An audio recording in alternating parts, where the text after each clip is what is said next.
ಮನೆ ಒಳಗಡೆ ಈಗ ಫಸ್ಟ್ ಲೈಕ್ ಅಂದರೆ ಗೆಸ್ಟ್ ಆಗಿ ಹೋದಾಗ ಅಂದರೆ ಏನು ರೆಸಾರ್ಟ್ ಟಾಸ್ಕ್ ಇರುತ್ತೆ, ಅವಾಗಂತೂ ಸಿಕ್ಕಾಬಟ್ಟೆ ನೆಗೆಟಿವ್ ಆಗಿದ್ದು ನಮ್ಮ ರಜತ್ ಅವ್ರಿಗೆ ಮತ್ತು ಮಂಜು ಅವ್ರಿಗೆ ತುಂಬ ನೆಗೆಟಿವ್ ಆಗಿತ್ತು. ಅಂದರೆ ತುಂಬ ಅತಿರೇಕವಾಗಿ ವರ್ತಿಸ್ತಾ ಇದ್ದಾರೆ ಆ ಥರದ್ದೆಲ್ಲ.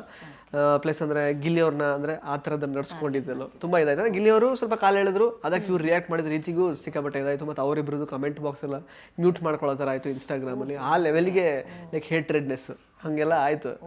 ಸೊ ನಿಮಗೆ ಆ್ಯಕ್ಚುಲಿ ನೋಡುವಾಗ ಈಗ ಇವ್ರು ಯಾಕೋ ಸ್ವಲ್ಪ ಅತಿರೇಕ ಮಾಡ್ತಿದ್ದಾರೆ ಅಂತ ಅನ್ಸಿತ್ತಾ ನಿಮಗೆ ಅವ್ರದ್ದು, ಎಸ್ಪೆಷಲಿ ಮಂಜು ಮತ್ತೆ ರಜತ್ ಅವ್ರು ನಡ್ಕೊಳ್ತಿದ್ದ ರೀತಿ? ಒನ್ ಥಿಂಗ್ ಏನಂದ್ರೆ ಎಲ್ಲರೂ ಕ್ಯಾರೆಕ್ಟರ್ ಇದ್ವಿ, ಬೇಸಿಕಲಿ ಕ್ಯಾರೆಕ್ಟರ್ ಇದ್ವಿ.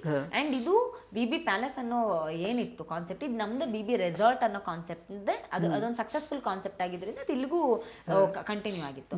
ಸೊ ನಮಗೆ ನಾವು ಕ್ಯಾರೆಕ್ಟರ್ ಇರಬೇಕು ಅನ್ನೋದು ಅಷ್ಟೇ ಇತ್ತು ಒನ್ ಥಿಂಗ್. ಅಂಡ್ ಅಲ್ಲಿ ಈಗ ನಮ್ಗೆ ಪರಿಚಯದವ್ರು ಬಂದಾಗ್ಲೂ ಕೂಡ ನಾನು ಈಗ ಸ್ಪಂದನ ನಾನು ಮುಂಚೆನೆ ಪರಿಚಯ, ಸ್ಟಿಲ್ ನಾವು ಅವ್ರು ಬಂದ್ ಮಾತ್ರ ಮಾತಾಡಿದಾಗ್ಲೂ ಕ್ಯಾಶುವಲ್ ಆಗಿ ಮಾತಾಡೋಕ್ಕೂ ಆಗ್ತಿರ್ಲಿಲ್ಲ because of the character.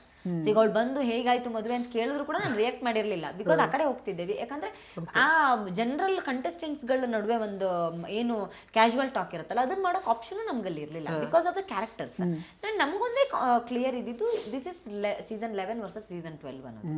BB palace ಅನ್ನೋ ಕಾನ್ಸೆಪ್ಟ್ ಸೀಸನ್ 11 ವರ್ಸಸ್ ಸೀಸನ್ 12 ಅನ್ನೋ ತರ ಆಗಬೇಕು ಅನ್ನೋದೇ ಇದ್ದಿದ್ದು. ಅಂಡ್ ಹೋಗ್ತಾ ಹೋಗ್ತಾ ಗಿಲ್ಲಿ ಒಂಚೂರು ಸ್ವಲ್ಪ ಜಾಸ್ತಿ ಕಿರಿಕಿರಿ ಮಾಡ್ಬಿಟ್ರು. ಅಂದ್ರೆ ಈಗ ನಮ್ಗೆ ಆಲ್ರೆಡಿ ಆ ಕಾನ್ಸೆಪ್ಟ್ ನ ಸಕ್ಸಸ್ಫುಲ್ ಆಗಿ ಮಾಡಿದ ಕಾರಣಕ್ಕೆ ನಮ್ಗೊಂದಷ್ಟು ಎಕ್ಸ್ಪೆಕ್ಟೇಷನ್ ಇರುತ್ತೆ. ಸೊ ಈಗ ನಾವು ನಮ್ ಸೀಸನ್ ನೀವು ನೋಡಿರ್ತಾರೆ BB ರೆಸಾರ್ಟ್ ಎಷ್ಟು ಲೆವೆಲ್ ಟಾರ್ಚರ್ ಕೊಟ್ಟಿದ್ರು. ಒಂದ್ ಲೆವೆಲ್ಗೆ ಸುದೀಪ್ ಸರ್ ಹೇಳ್ತಾರೆ ಲೋಕಲ್ ಬಾರಲ್ಲಿ ಕಿತ್ತಾಡೋ ತರ ಅಂತ. ಸೊ ಆ ತರ ನಾವಿಲ್ಲಿ ನಡ್ಕೊಂಡಿಲ್ಲ, ಅದ್ರ 50% ನಾವು ನಡ್ಕೊಂಡಿಲ್ಲ. ಸೊ ಹಂಗಿದ್ದಾಗ ನೀವು ಇನ್ ರಿಟರ್ನ್ ನೀವು ಅದೇ ಇದ್ರಲ್ಲಿ ಕೊಡ್ಬೇಕಾಗಿತ್ತು. ಬಿಕಾಸ್ ಆ ವೀಕಲ್ಲಿ ನಮ್ಮ ಸೀಸನ್ ಅಲ್ಲಿ ಹನುಮಂತಗ್ ನಾವು ಕಳಪೆ ಕೊಡ್ತೀವಿ, ಒಂಚೂರು ಕ್ಲೀನ್ಲಿನೆಸ್ ಮೇಂಟೈನ್ ಮಾಡಿಲ್ಲ ಅನ್ನೋ ಕಾರಣಕ್ಕೆ. ಅಂತದ್ರಲ್ಲಿ ನೀವು ಕೈ ಬೆರಳು ಹಾಕೊಂಡು ನೀರ್ ತಂದು ಕೊಡೋದು, ತಿಂದು ಕೊಡೋದು, ಅದನ್ನೇನೋ ನಾವು ನಮ್ಮ ಪಕ್ಕ ಬಂದು ಕುತ್ಕೊಳ್ಳೋದು, ನಮ್ಮ ಪಕ್ಕ ಕಾಲ್ ಹಾಕೊಂಡು ಕುತ್ಕೊಳ್ಳೋದು, ಮಂಜಣ್ಣಂಗೆ ಏನೋ ಕಮೆಂಟ್ ಮಾಡೋದು, ಈ ತರದೆಲ್ಲ ಮಾಡಿದಾಗ ಇರಿಟೇಟ್ ಆಗಕ್ಕೆ ಶುರು ಆಯ್ತು. ಅಂಡ್ ನಾವು ಸುಮಾರು ಟೈಮ್ ನಂತರ ಒಳಗಡೆ ಹೋಗಿರ್ತೀವಿ. ಆ ಒಂದ್ಸಲ ಇವಾಗ ನಾವು ಅಡ್ಜಸ್ಟ್ ಆಗೋಕ್ಕೆ ಟೈಮ್ ಬೇಕಾಗಿರುತ್ತೆ, ಅದಕ್ಕೆ ಟೈಮು ಕೊಡದೆ ಅವ್ರು ಮಾತಾಡಕ್ ಶುರು ಮಾಡ್ತಾರೆ. ದೆನ್ ಅಗೇನ್ ಇಮಿಡಿಯೇಟ್ ಆಗಿ ಇಲ್ಲಿ ನೀವು ವೈಲ್ಡ್ ಕಾರ್ಡ್ಗಳಿಗೆ ಹೆಂಗ್ ಓಡಿಸ್ಬೇಕು ಗೊತ್ತು ಆ ತರ ಎಲ್ಲ ಮಾತಾಡಕ್ ಶುರು ಮಾಡ್ತಾರೆ. ಎಲ್ಲ ಒಂದ್ ಕಡೆ ಡಿಸ್ಟರ್ಬ್ ಆದಂಗ ಅನ್ಸ್ತಿರುತ್ತೆ.